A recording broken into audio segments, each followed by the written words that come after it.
The sheet contains a variety of data in the mixed data column like text and numbers. This data can be sorted according to the type of data in the corresponding columns in a variety of ways.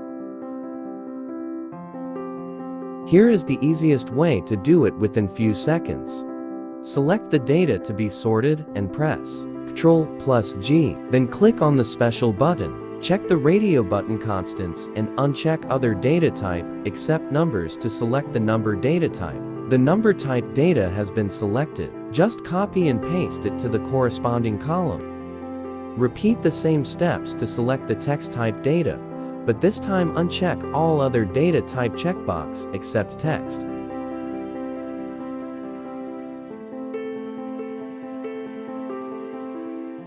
Thanks for watching. Don't forget to hit the like, subscribe and bell icon for more.